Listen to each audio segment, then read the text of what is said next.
Welcome back. 7 Israeli hostages have been released in Gaza and are now in custody of the Israeli military, the IDF has confirmed. In moments from now, we could see more of those hostages being released as part of that fragile ceasefire brokered by many leaders of countries with Israel as well as the Hamas. Crowds have erupted in cheers at Tel Aviv's Hostages Square as the news of the release spread. And we have with us Israeli diplomat Ambassador Jeremy Issacharoff, former ambassador of Israel to Germany. Ambassador, thanks for staying with us. Let's just talk about the road ahead as well. But before that, we see on our screens the US President Donald Trump, the man who claims he is the person behind brokering this fragile ceasefire between the Hamas and Israel. But the reality also is that Egypt and Qatar have had a huge role to play, Ambassador.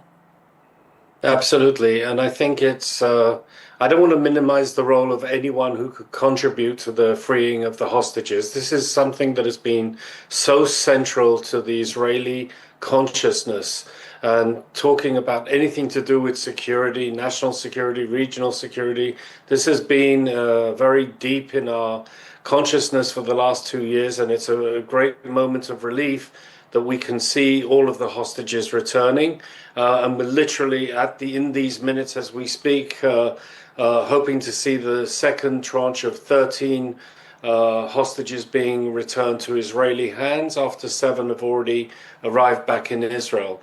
We also have to have the next steps that are going to be more complicated in terms of the hostages that aren't alive. It's possible that not all of them will be returned at this point. And then we have to begin to think of, first of all, Israel as how we get into a healing process and how we create a new strategic reality in Gaza that will provide, greater stability and avoid, future clashes like this. But the question also, Ambassador, at this point is that there is a ceasefire brokered. But does this mean this is going to be the end of the war, sir? There are many miles to cover before we can really say that, isn't it, Ambassador? Look, first of all, I think it's the end of this phase of fighting. Let's not forget, Israel is standing opposite Hamas, which is a terrorist organization which is dedicated in its charter to destroying Israel. So as long as Hamas is Hamas, there's not going to be peace between Hamas and Israel, as there was in 1993 when Israel and the Palestinian Authority embarked on the Oslo process. So the most, I hope, the end of the fighting is going to be in place. There will be a ceasefire. There won't be a resumption of fighting as long as no threat is posed towards Israeli citizens, as the threat was on October 7th, when so many were killed and kidnapped. So it's not just dependent on Israel; it's also dependent on the other side. And here, the Trump plan is going to be very critical in changing the leadership, in disarming Hamas, and creating a demilitarized zone without terror in Gaza, and also introducing an interim type of administration and governance there. That's going to be a very critical factor. Ambassador, do stay with me. We will come back to you in a moment from now if we can, but we have some breaking news coming in and I will have to interrupt this conversation. There's a new chapter in India-Canada ties. The Canadian Foreign Minister is in India, as we know, and this visit signals a thaw in relations. Opening statements there while she speaks, and she is meeting with the External Affairs Minister, S. Jaishankar. And certainly very welcome. And today we'll be discussing the India-Canada joint statement, which is comprehensive and covers a number of issues that will allow us to continue the work to elevate the bilateral relationship. I appreciate the words you spoke relating to the security dialogue, which, while we elevate the relationship in areas of critical minerals, energy, AI, and climate, to name a few, will continue. The meeting that our officials had relating to security and law enforcement just a few weeks ago here was very productive, and that dialogue will continue. Both of our governments agree on the importance of those dialogues. Both of our governments agree on the importance of elevating the relationship going further. So this joint statement will discuss our mutual plans for re-engagement. It will inform Canadians and Indians alike that we are collectively committed to advancing this relationship now and in the long term, particularly when it comes to our mutual priorities in the Indo-Pacific. So with that, Dhanyavad, thank you so much again. We look forward to the conversation.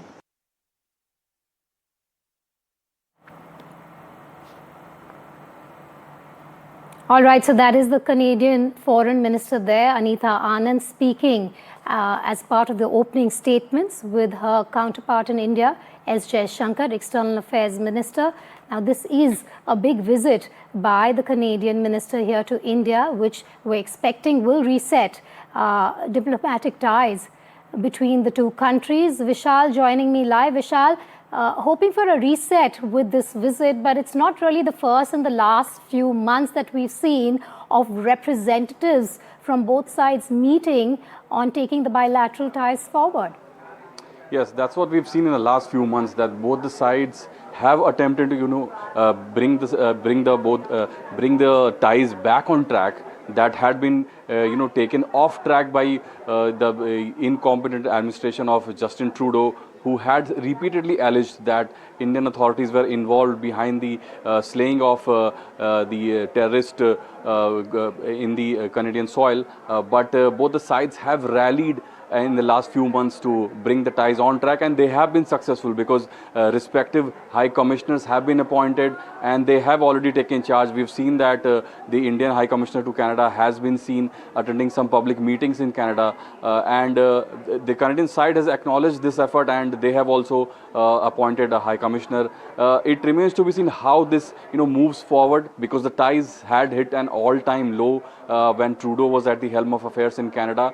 The Indian side had tried repeatedly to calm the nerves down, but there had been serious allegations from the top levels of the Canadian administration. The top Canadian spy agency had also alleged something similar, that India could be behind many illegal activities on the Canadian soil, but they did not really furnish any proof for these tall claims. Many in the Canadian affairs, they themselves admitted that there was no hard proof as to the big allegation. So those days are over now. We have the ties back on track, and we are looking forward to having the ties being reset. Sides in the past also, Vishal, have acknowledged the clear momentum for rebuilding trust on both sides, given what we've seen in these relations turning sour over the last couple of years. That is correct.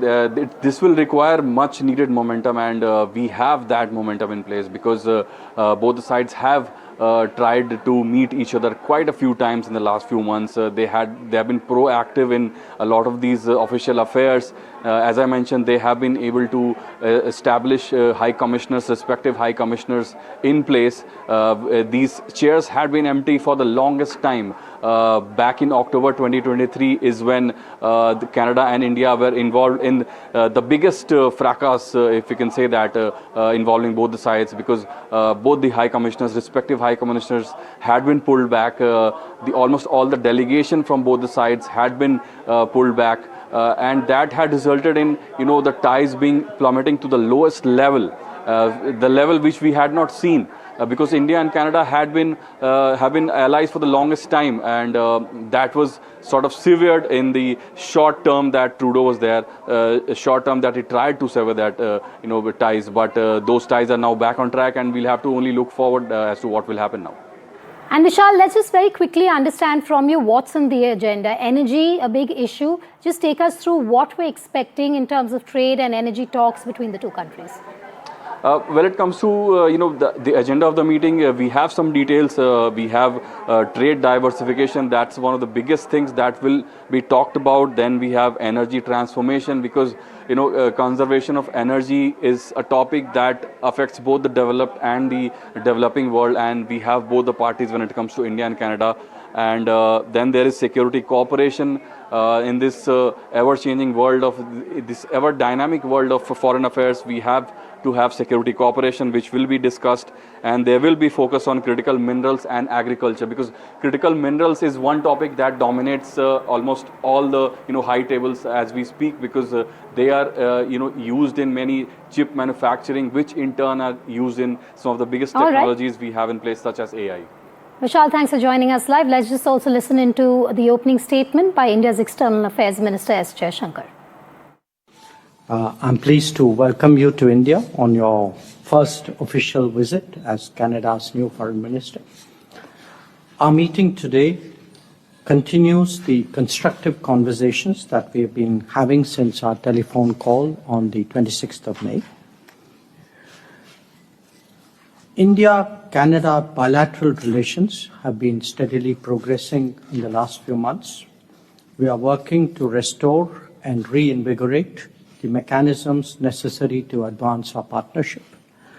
As Prime Minister Modi noted during his meeting with Prime Minister Karni in Kananaskis, India's approach is to move forward with a positive mindset. This morning, you have met the Prime Minister. You have heard from him personally about our vision of cooperation and how best to realize it. I should also take note of the fact that our national security advisors and their teams had a productive meeting on the 18th of September in New Delhi, which was an important first step towards enhancing our security cooperation. Our foreign ministries at the level of secretary or deputy minister also met on the 19th of September to review the overall relationship. Our trade ministers spoke recently, actually on the 11th of October. So when we look at Canada, we see a complementary economy, we see another open society, we see diversity and pluralism, and we believe that that is the basis for a close, sustainable and long-term cooperative framework.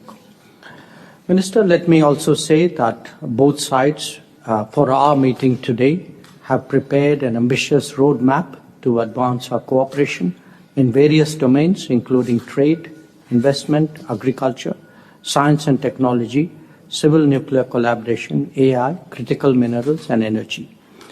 I'm glad that the two High Commissioners have assumed their responsibilities in our respective capitals and are part of today's meeting. This is our High Commissioner with whom you have spoken. Our responsibility as foreign ministers is to shepherd the process of rebuilding our cooperation and to ensure that it delivers on the expectations of our prime ministers and the interests of our people. It means not only taking initiatives in our particular jurisdiction, but to monitor and integrate interactions across the entire breadth of the government. I look forward to doing so, working closely with you. Minister, India and Canada have a long tradition of being active in world affairs. We are members of the G20 and the Commonwealth. Our convergences in the Indo-Pacific are notable. We are strong proponents of effective multilateralism, climate action, and SDG Agenda 2030. We seek to de-risk the international economy today by forging strong partnerships of growing range and depth. Your visit, Minister Anand, affords an opportunity to review the global scenario and exchange perspectives. I would now request you to deliver your opening remarks. All right, those are the opening statements from External Affairs Minister S. Jaishankar and his Canadian counterpart, who is in India to hold talks with the External Affairs Minister. And later in the afternoon at about 4 o'clock, she will also be meeting with the Union Commerce Minister, Piyush Goyal. But moving to the big international story of this hour, 7 Israeli hostages have been released from Gaza and are now in the custody of the Israeli military, the IDF, has confirmed this. Crowds have erupted in cheers at Tel Aviv's Hostages Square as news of the release spread. Donald Trump is in Tel Aviv. He landed about half an hour back. He has been welcomed by the Israeli Prime Minister Netanyahu. He will be also being accorded the top honor there, the civilian honor by Israel, sometime later today. Now, in return for the hostages, Israel will free 250 Palestinian prisoners and over 1,700 detainees. US President Donald Trump is also going to be heading to Egypt for a summit with about 20 world leaders. And that is the big story that we are tracking here on NDTV 24/7. But there's a letter that the US Prime Minister has also written to the people of Israel. The Israeli Prime Minister's office has shared a heartfelt message written by Netanyahu and his wife Sarah for the returning hostages, welcoming them back after a 2-year ordeal. Let's now bring you the reactions from those families who waited for 2 years for their loved ones who were in the custody of the Hamas to return to them. Very, very happy, relieved. I think you can see it around the whole square. Like the Israeli people are relieved and happy. I know. So it's a very unique morning, and maybe a morning that will change much of how we got used to live here in this country. We will get our sanity back. I can't really trust Hamas that they'll give them back all healthy, all in good shape, all alive. It's very hard to trust them. And I'm worried that bad things are going to happen on the way. I'm worried about the bodies of the hostages that we need to get back as well. And, you know, we've been through so many bad things. Blake Sifton, NDTV reporter, now joins me live from Tel Aviv. Blake, just take us through what's happening on the ground as I speak with you. We know that 7 of those 20 hostages have been released. What about the other 13? Have they been released yet?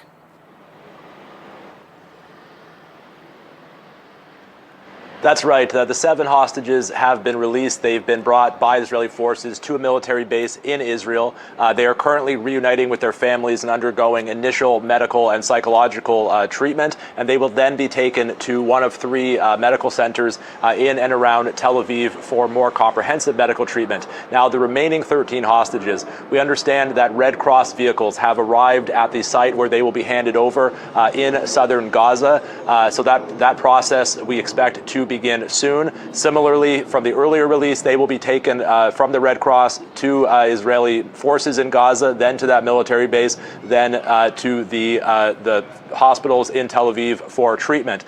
Now, when it comes to the bodies of the deceased hostages, we understand that some of them will be released today. However, we understand that it will take longer to identify the location and retrieve others. U.S. Special Envoy Steve Witkoff has reportedly told the family members of the hostages that it may take quite some time to locate where some of these bodies are, and that an international team will be tasked with finding them. Now, once all of the hostages... Blake, if you can hear me, go ahead.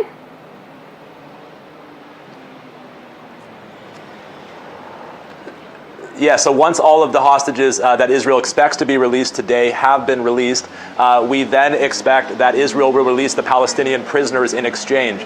Now, that will include the 1,700 people detained in Gaza throughout the 2 years of this war. They include a number of children as well as medical professionals seized from hospitals. And then also, of course, there'll be the 250 so-called security prisoners. These are prisoners serving life sentences in Israeli jails. They are accused of either involvement in or orchestrating or participating in attacks over the last few decades that killed Israeli civilians and soldiers. We understand that that group, the 250 security prisoners, will be released into the West Bank, with 100 sent there, East Jerusalem with 15 released there, and 135 others will either be released into Gaza or will be sent into exile abroad. Blake, also a word on Donald Trump as we speak, but before that, just for the benefit of our viewers, what you're seeing on your screens is the convoy of the hostages being taken into Israel across the border in moments from now. These are the first visuals that NDTV is bringing to you. But Blake, coming back to you, the man who's taken center stage in Tel Aviv as I speak with you is US President Donald Trump, who's taken complete credit for what is happening on the ground and unfolding before us. Historic in many ways. But there have been other countries like Egypt and Qatar who've had a huge role to play as well, Blake.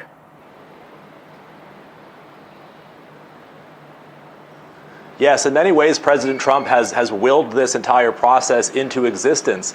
When Hamas responded to his 20-point peace plan, they were quite vague in their response. They said that they would release all of the hostages, and they said that they would cede control of Gaza to a transitional government of Palestinian technocrats. But they ignored almost everything else in that deal, including, crucially, the call on them to disarm and Gaza to be demilitarized.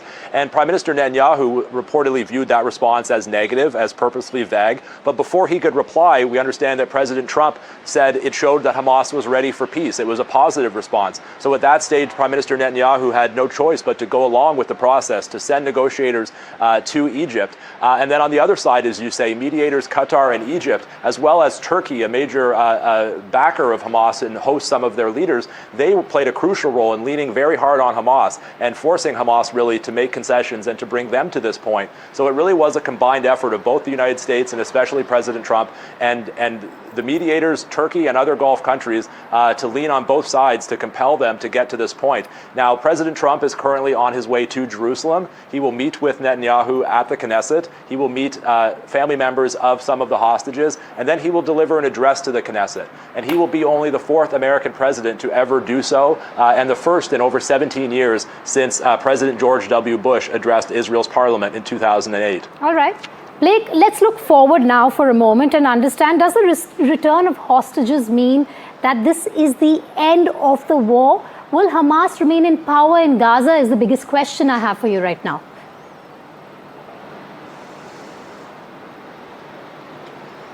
There are a great deal of questions that remain. I think what we should view this as today and the next few days as essentially a ceasefire, which we've seen two similar ones before, where you have a cessation of hostilities, you have hostages released, and you have prisoners exchanged, and then you have more aid entering Gaza. But on those two previous occasions, the war then renewed. Now, what's different this time is that both sides have agreed in principle to a much wider peace plan, the 20-point peace plan that President Trump is envisioning for the overall end to the war. And certainly he said that the war is over. However, a lot needs to happen to make that happen.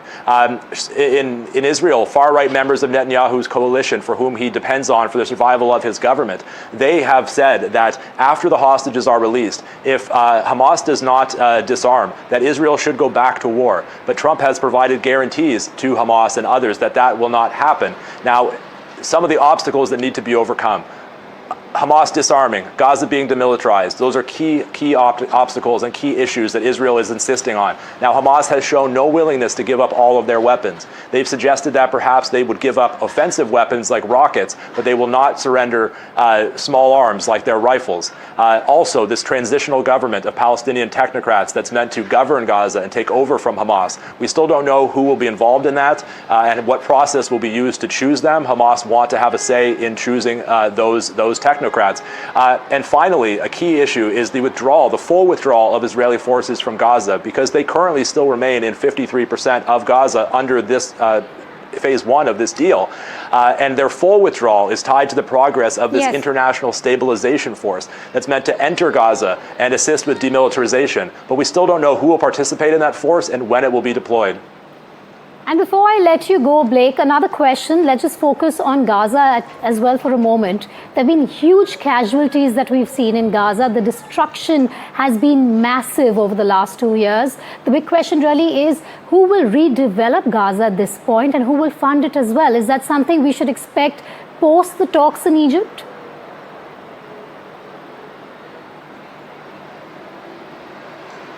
That is a major question. The UN estimates that some $50 billion is needed to begin the reconstruction of Gaza. Of course, since this ceasefire came into effect on Friday, we've seen some 500,000 people return to northern Gaza, Palestinian civilians who had fled their homes in Gaza City ahead of and during this Israeli military offensive to seize and occupy Gaza City.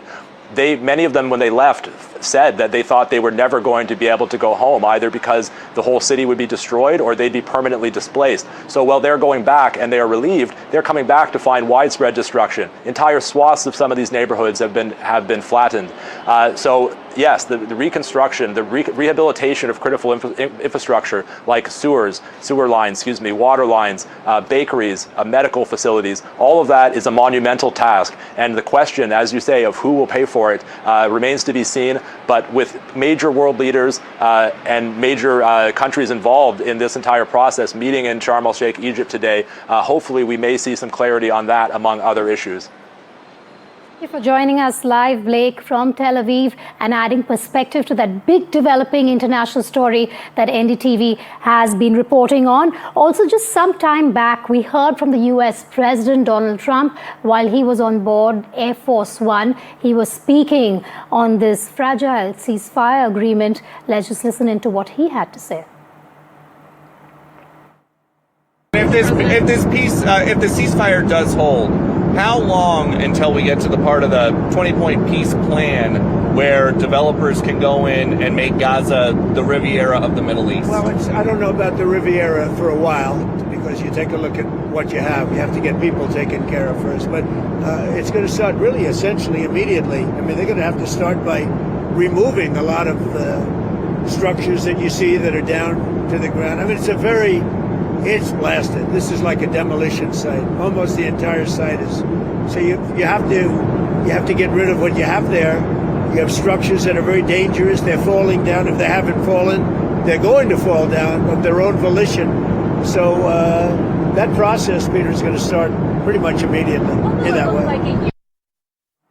Everybody is happy, whether it's Jewish or Muslim or the Arab countries. Every country is dancing in the streets, and it's a point in time I don't think you'd ever see it again. They've never seen it for 3,000 years. If you like one group, you don't like the other group. And if you like the other group, you don't like the first group. And this is the first time they've ever seen where everybody is unified. Because as you know, we're going to Egypt after Israel. And we're going to meet all of the leaders of the very powerful and big countries and very rich countries and others. And they're all into this deal. Everybody's into it. It's never happened before. So I would say this is a lot tougher, but we'll see how it all works out.